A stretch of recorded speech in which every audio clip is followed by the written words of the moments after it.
U.S. President Donald Trump has reportedly urged his Ukrainian counterpart Volodymyr Zelensky to accept Russia's terms ceding territory to end its war in a heated White House meeting.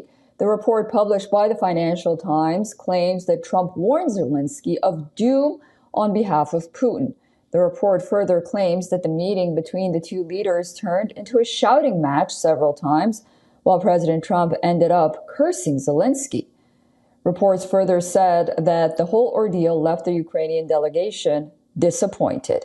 Meanwhile, Ukrainian President Volodymyr Zelensky said that he would be ready to join Russian President Vladimir Putin and his U.S. counterpart Donald Trump at their upcoming summit in Budapest if he's invited.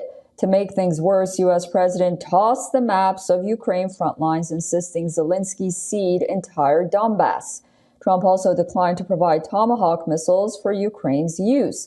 And mused about giving security guarantees to both Kyiv and Moscow. When asked about his confrontation with Zelensky, President Trump denied the conversation, saying he never asked Zelensky to cede Donbass, but added that the region should stay divided as it is. Take a listen. No, we never discussed it. We think that what they should do is just stop at the lines where they are, the battle lines. You have a battle line right now. The rest is very tough to negotiate. If you're going to say, you take this, we take that, there's so many different permutations. So what I say is they should stop right now at the battle lines. Go home, stop killing people, and be done. Putin has made a new offer to Trump under which Ukraine would surrender the parts of the eastern Donbass region under its control in exchange for some small areas of the two southern frontline regions of Kherson and Zaporizhia. Previously, Kremlin envoy Kirill Dmitriev put forth his connectivity project, a tunnel beneath Bering Strait that would create first a direct land connection between the United States and Russia.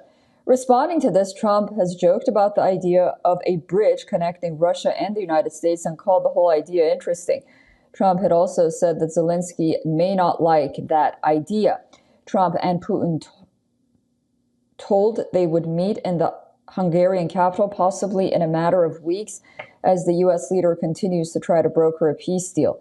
Earlier in a post on Telegram, Zelensky said that Putin cannot be stopped by talks and only through pressure, adding that Russia responds to strength and peace through strength can work. Amidst these developments, Ukrainian armed forces launched over 80 drones and 2 projectiles at populated areas in Russia's Belgorod region in the past day. The Regional Crisis Center in Belgorod informed that a man and a woman were killed on the spot after a drone dropped explosives on the village of Yasini Zori. All right, joining us live on the broadcast is Dr. Zachary Paikin, who is the Deputy Director of the Better Order Project at the Quincy Institute for Responsible Statecraft in Washington, D.C., and Senior Fellow at the Institute for Peace and Diplomacy. Thank you so much for joining us.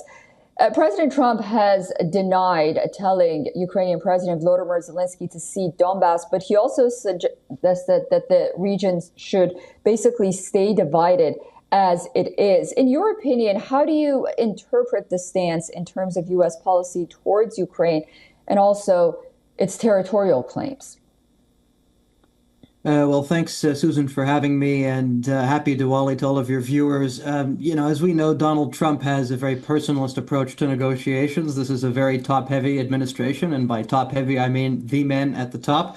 And so we get all kinds of leaks, from the way that diplomacy has been conducted. Those include the types of leaks that you discussed at the opening of this segment.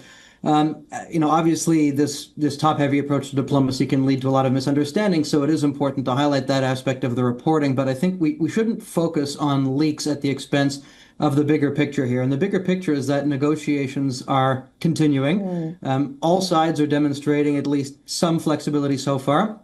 That's encouraging. And that ultimately all sides have an interest in a deal.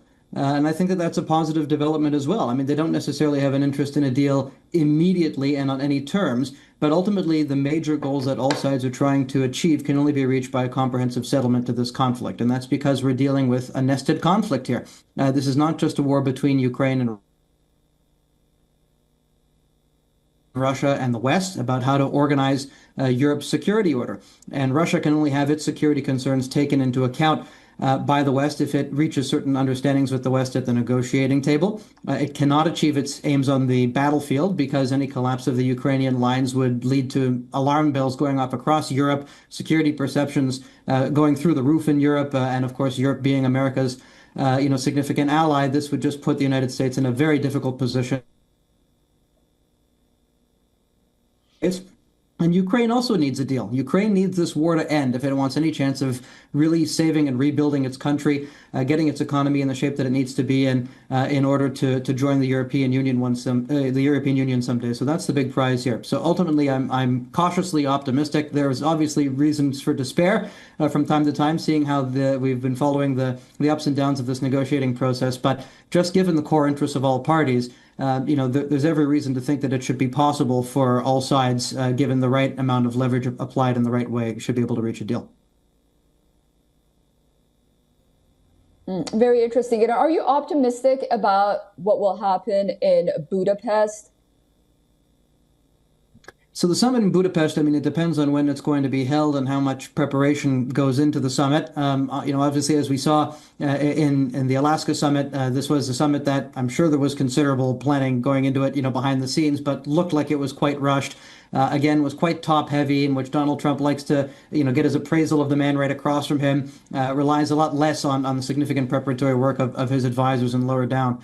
This is, a reason, obviously, to be concerned. The sorts of misunderstandings that emerge out of instances like that lead President Trump to think as if, he has an understanding with President Putin, when in reality, no such understanding has necessarily been reached. If the requisite amount of preparation goes into such a summit, hopefully this summit in Budapest will be able to clarify any misunderstandings that emerged from last time. And then it will be up to President Trump to bring Ukraine and bring the Europeans on board for a deal. And that's going to require using incentive leverage, but also some coercive leverage. And I think that the Europeans and the Ukrainians will actually appreciate this to some extent, because they don't really have the political space to make these sorts of compromises. It's only Donald Trump, who can claim this isn't my war. This was President Biden's war. It never would have happened, had I been in the Oval Office. Whether that's true or not, who knows? But at least he can make that political claim. And then if the Europeans and the Ukrainians can basically say, we don't love every aspect of this deal, but we have no option but to get on board because Donald Trump, threatened X, Y, and Z, but also promised us a better future for reasons A, B, and C.